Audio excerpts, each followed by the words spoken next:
My feet are up. You should let me put them down first. We're going. Oh.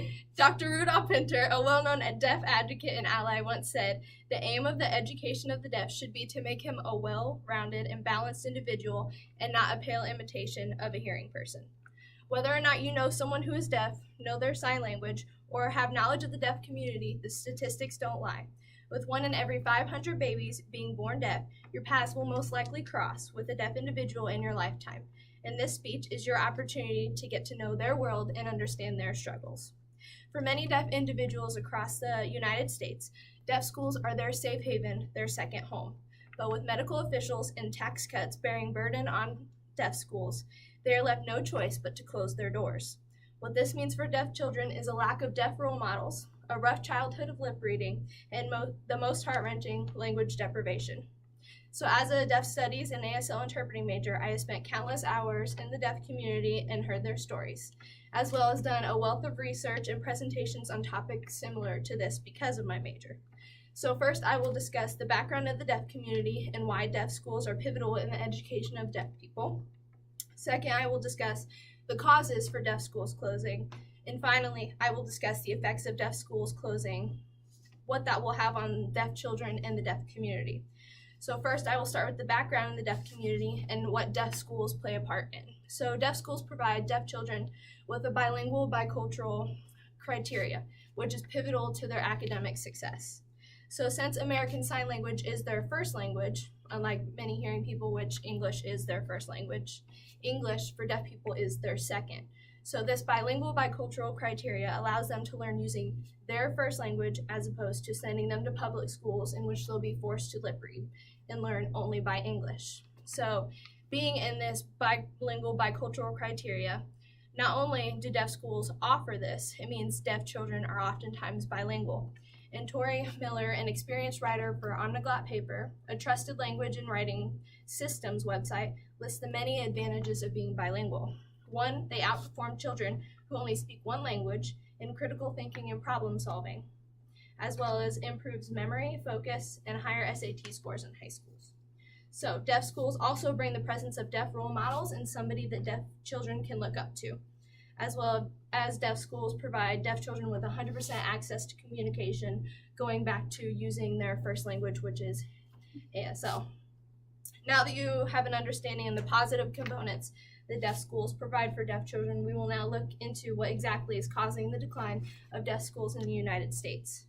First and foremost, it is a big cause is the upsurge in cochlear implants and $1 million being spent to eradicate hearing loss. So along with medical professionals using a parent's trust in them to advocate for cochlear implants rather than giving equal options and giving information on the deaf community. In 2009, as stated in For Hearing People Only book, there was a budget of $400 million to eradicate hearing loss. But the money would be better spent going towards deaf schools and teacher salaries to keep the doors open. And also government spending cuts are a big part of why deaf schools are closing as well.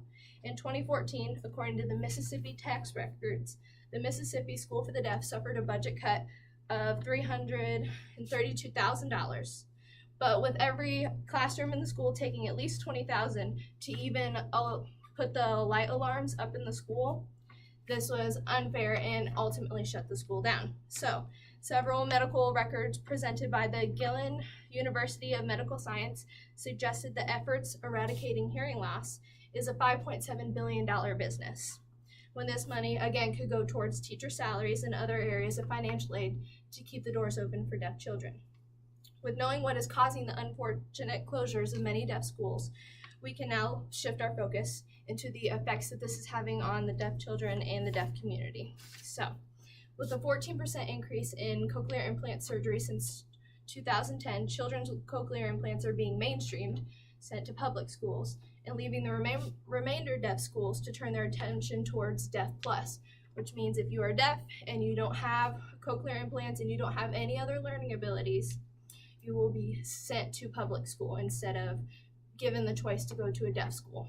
So, deaf schools are a place for deaf children to connect with other deaf children who have experienced similar situations and share deaf norms, deaf culture, and other shared information.